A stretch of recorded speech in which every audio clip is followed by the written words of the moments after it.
business before, or did you just start it and see how you liked business, and how did that come about? Were Um, you always entrepreneurial? uh, Probably so. This was the second business that I had started. I started one in college, at end of college, and sold it, moved up here, went to work with a large company, worked with them for 5 years, and felt like I wanted to manage something, to grow something for myself. But um, I didn't have any business experience. My family didn't have any business experience, and so it was learning on the job. Mm-hmm. Mm-hmm. Interesting. What's been your favorite part about Tech South? Uh, Working with the people. Mm-hmm. Have you seen people that you bring in that were, let's say, young and experienced, and watch them grow over the years? We've had a lot of that through the years. A lot of individuals who had tremendous potential, but were maybe unpolished in a way. But they grew, and they developed, and they developed specific strong skills, and some of them, many of them, have been with us 20, 25, 30. One individual right at 36 years now. I think he was our second employee, and he's still with us. And so we've tried to build an environment where individuals can grow and prosper and become expert Mm-hmm. at what they do. Mm-hmm. What's most important to you on a day-to-day basis?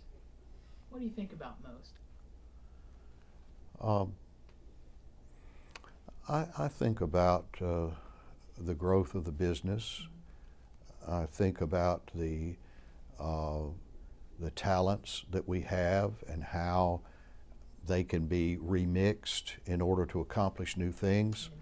Interesting. Our business has changed completely now, I think 7 times Mm-hmm. in 37 years.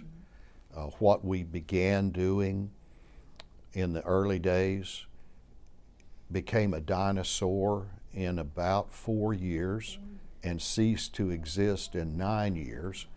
And, and we've gone through that complete metamorphosis process now just a large number of times because this whole industry has gone through many changes, and the pace of change now is even more rapid. And so the direction that I see the world going is going to require a tremendous agility and a nimble attitude and willingness to pick up new capabilities and offer them to customers, because the customer's world is changing just as fast as the technology world is. And so we're in an environment that is far more entrepreneurial than it was 37 years ago. Change is all around us, and we're trying to help all of our staff recognize it, understand it, embrace it, and thrive. And so I think about that a lot, and that goes into markets and opportunities, and where can our staff provide long-term value to a customer. And that value is it's generally recognized. It's seen that what we're giving the customer is providing great change for them. Mm-hmm. Um, certainly all of our military customers are being required to do much, much more on fewer dollars, and because resources are constantly being reallocated. And so our objective is to give them the tools where they can perform at high levels with less staff and on shorter notice, and with information that is meaningful that they can act on. And we've become fairly adept at that. And that embraces change, that assists the customer in solving major problems that they're facing, and then we're paid in a commensurate way with the performance that we provide. And so it's a joy to be involved. Awesome. So it's rewarding to you personally? It's very rewarding. And most of our customers think it's rewarding, I believe, because they have, in large measure, been with us many years. Some people were saying 18, 20, long time. Yes. Very long customers. We've had our oldest military customer has been with us more than 30 years. I'd have to add it up exactly, but and it's been through many iterations and transformations. But our objective is to be the stability that customer wants in order for them to allow their world to continually change and still achieve their objectives. And if we can provide that stability through the storm, then we provided value to them. How would you describe what TechSouth does on a daily basis? TechSouth provides several capabilities. We are very strong in the business intelligence and analytics space, and with the ability to take many kinds of data sources and assemble them together to make to paint a picture for the customer that's meaningful, that can help them see where they're going and what their problems are that they're about to face. But we also provide, in a converse way, a number of professional services. We have a good understanding of our customers' objectives, and very often they will ask us to put professional staff in place doing tasks that are not inherent to that customer or to the government. And so we've provided, and we do provide, a fairly wide range of services, but many of those services have at their core financial management, or they have at their core professional development. And so we enhance the environment for our customers that generally has been focused around business intelligence, analytics, that sort of thing, with a strong professional service support area. And then underlying that is we're doing information technology support for them.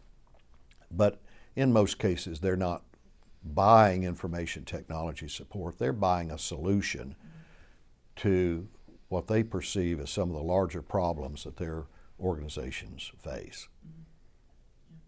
And some of the advantages, would you say, you touched on financial, would be government budgets, right? Maintaining budgets and visually seeing that data in a way that's much easier than if they did not have that data intelligence. You're probably saving hundreds of millions of dollars in some cases. We've heard of some fairly large numbers that our capabilities are saving for the government.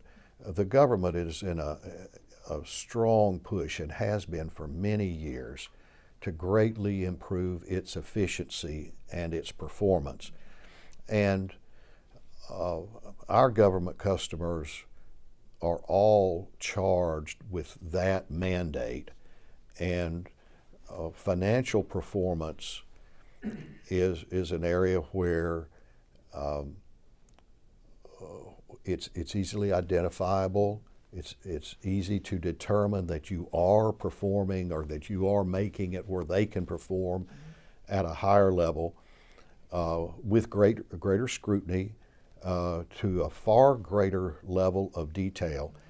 And so business, whether it's in the government or the commercial business, is an environment that's heavily based on regulatory rules. And then the changes in the marketplace bring their own set of rules. And so the tools that we bring marry those two together to make financial improvement a reality. And No, that's fine. No problem. and You can do editing and stuff. I'll get that. I'll get that later.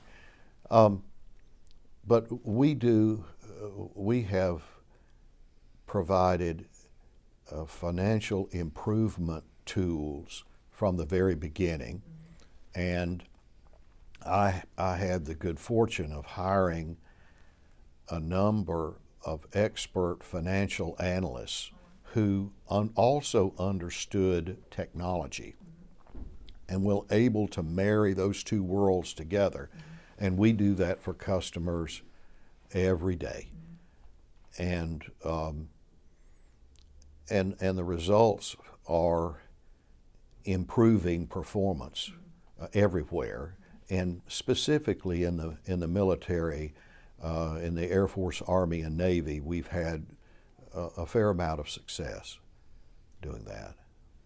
What would you say makes TechSouth unique? Or even better question, what would you say TechSouth excels at? I think that TechSouth excels at customer service.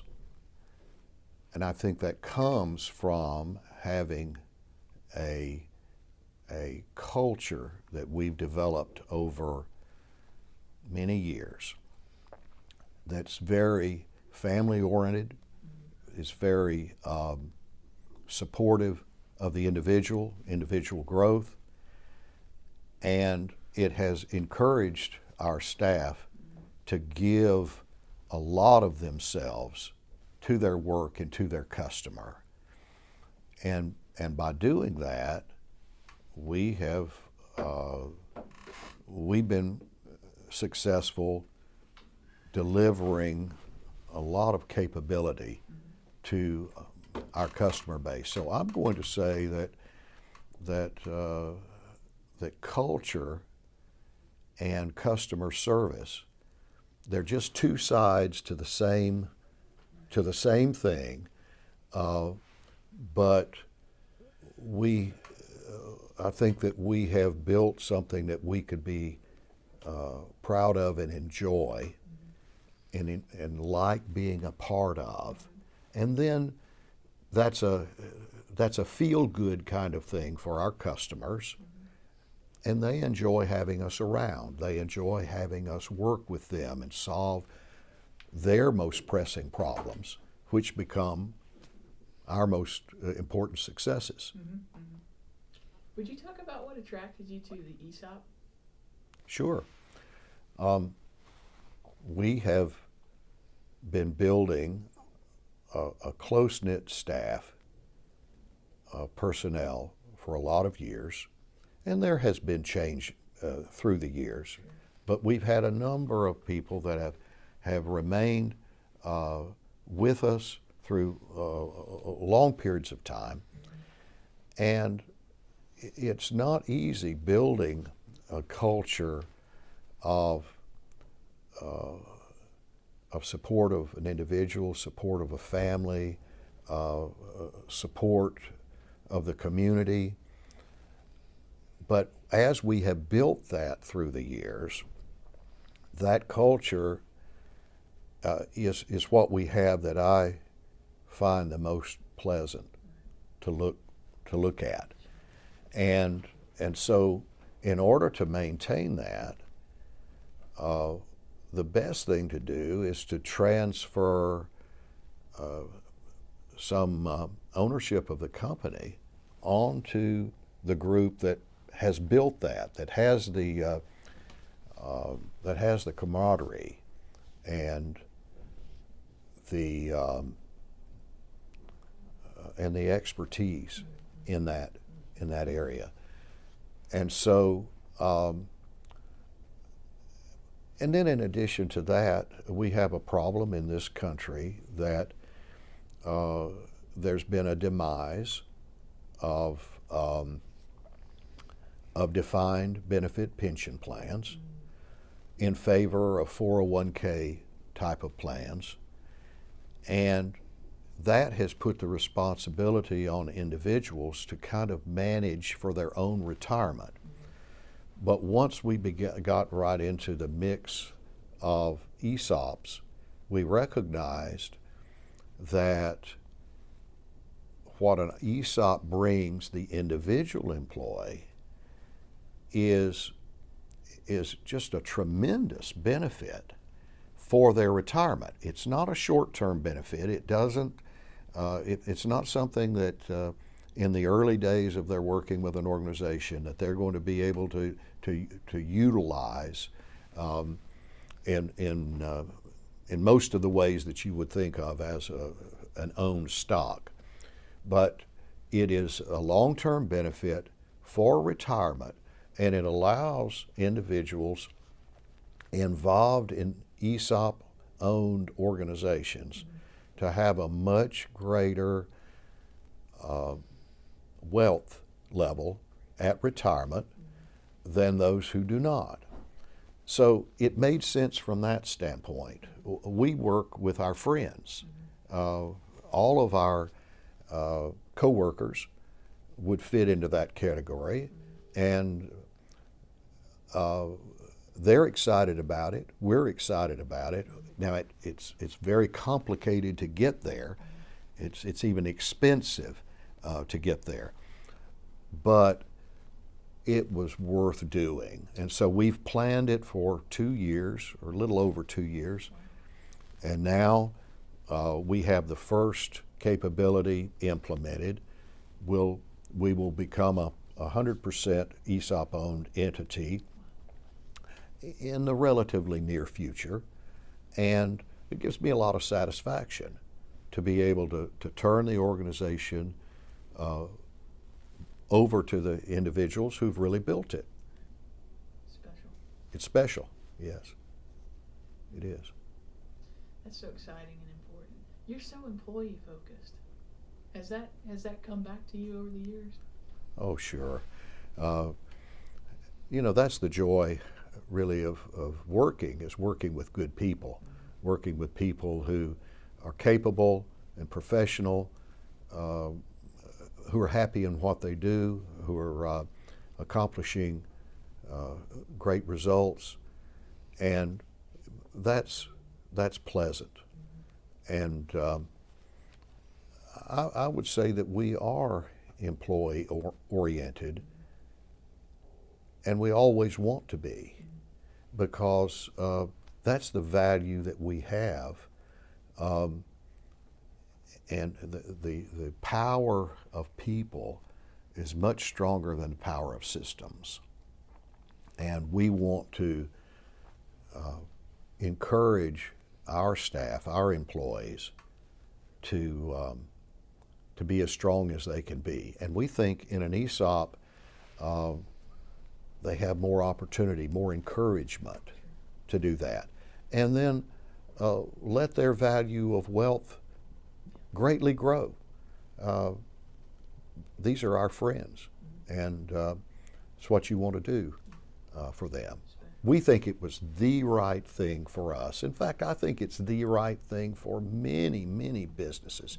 I don't think that many businesses know about it or understand it. I'm not saying it's for every organization. I'm quite comfortable now, having gone through the process. It's not right for everybody, but it is right for organizations similar to ours.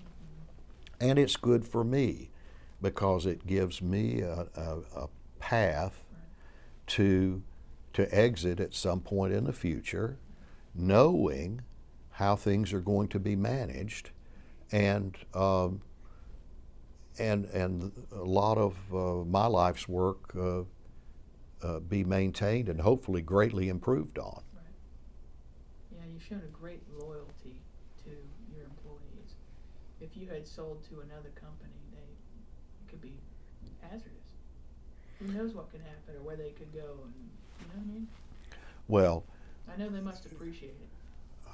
I think so. I think they do. I've not heard any negative comments about it, and we've discussed it throughout the organization, and we're going to continue to discuss it because the attitude of living an ESOP and functioning within an ESOP is different than functioning in an organization where someone else or some entity owns the operation. It's a completely different attitude. And we need to invigorate and infiltrate our organization with these success traits to make the ESOP everything that it can be, because all of that will end up benefiting every employee, and that's exactly what you want. That's excellent. Well, the world is changing rapidly. Automation is a technological revolution that has, in my opinion, just begun. I know that automation started with the ENIAC computer developed at the University of Pennsylvania, but we have only begun to implement automation to the level that people's lives are greatly improved. And some automation has been detrimental to life, but much of it has made life better, easier. I travel all over the world. I watch how automation is being implemented in, for instance, East Africa, and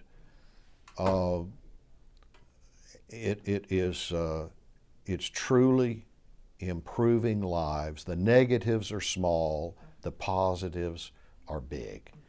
Now, we have built some capabilities here for understanding large volumes of information, and we are trying to position that to improve the way businesses function in a large way.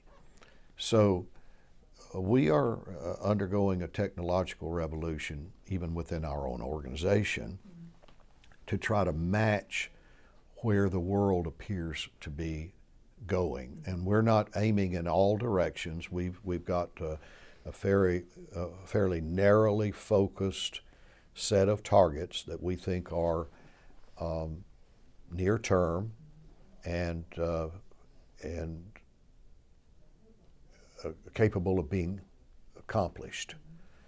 And we're a small organization. We have to live within our means, but we can continue to grow with our customers in the large scale, high volume, very quickly implemented integration of diverse information, and in allowing those tools to paint pictures that explain the present and the future and the problems you're going to encounter.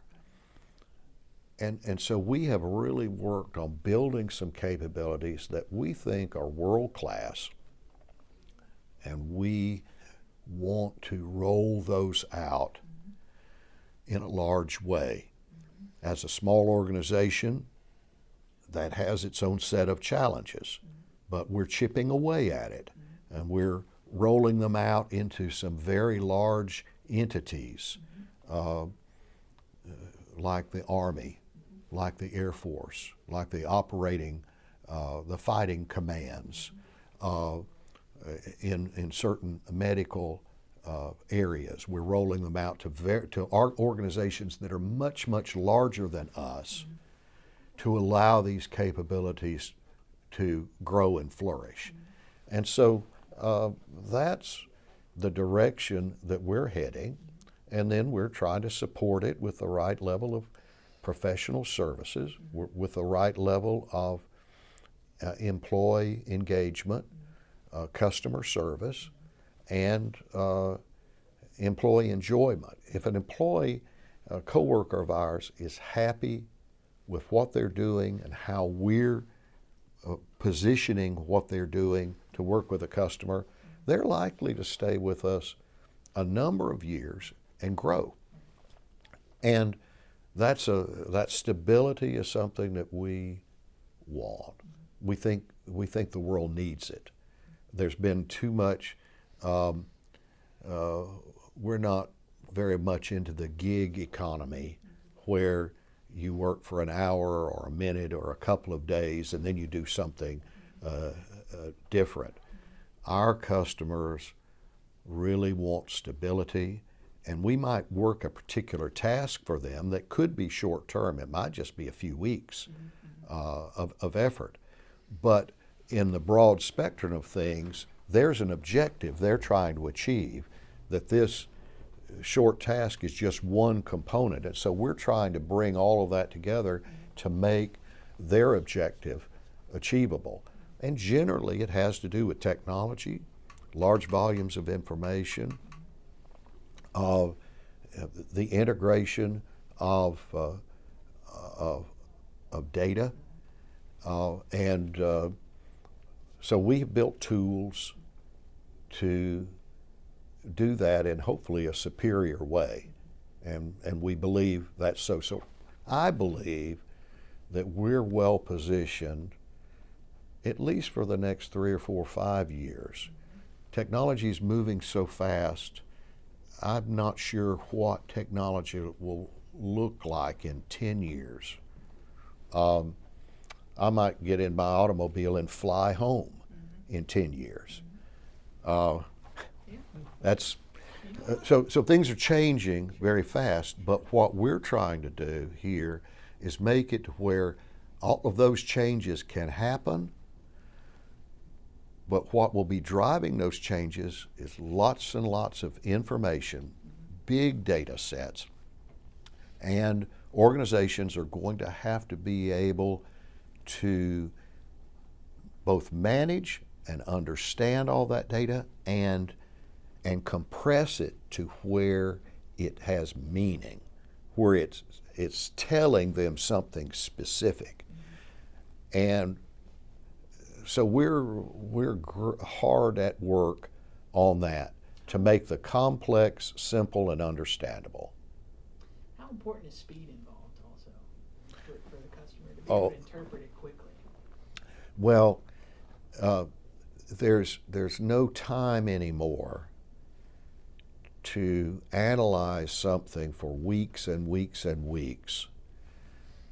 When a question is asked today, the answer is expected in seconds.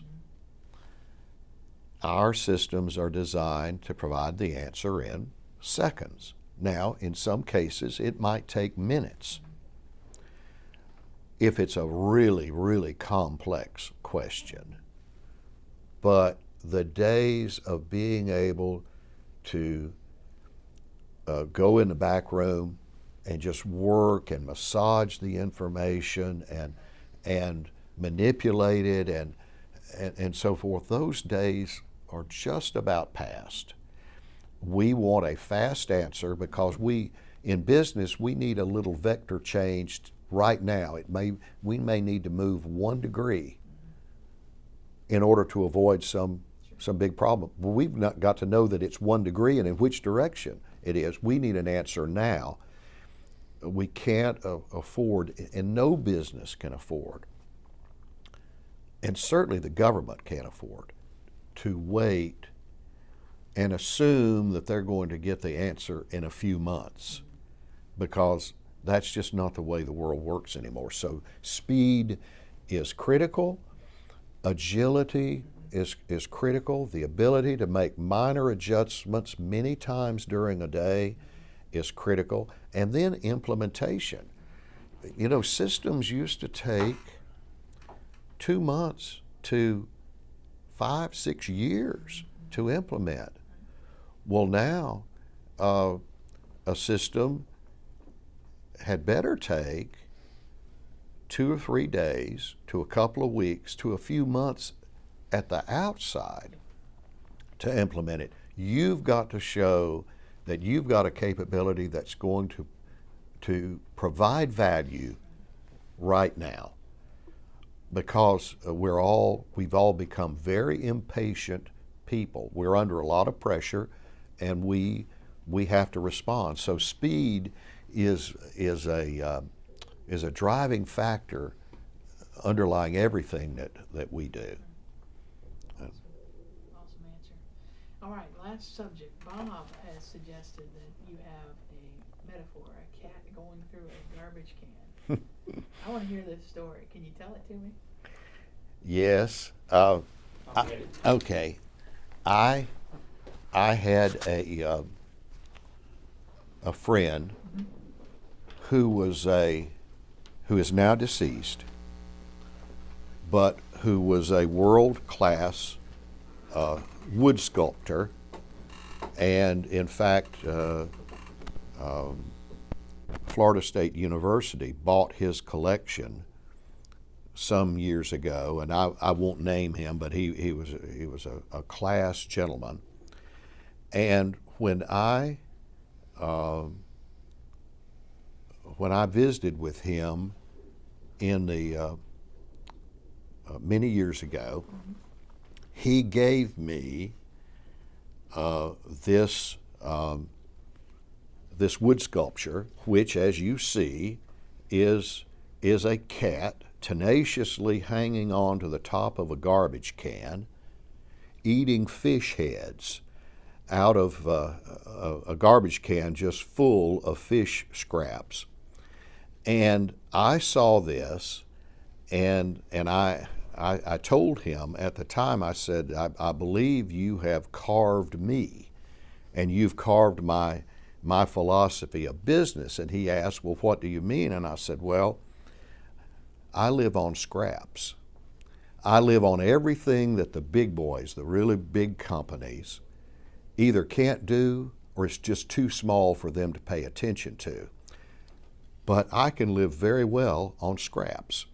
And so I've kept this wood sculpture on my credenza for, 37 years now. And I think of it often because it's kind of a metaphor for my life and for TechSouth, that we try to accomplish a lot with a little, and oftentimes it's the leftovers that we get. But it's turned into a very good enterprise, a very good life for all of us involved in TechSouth.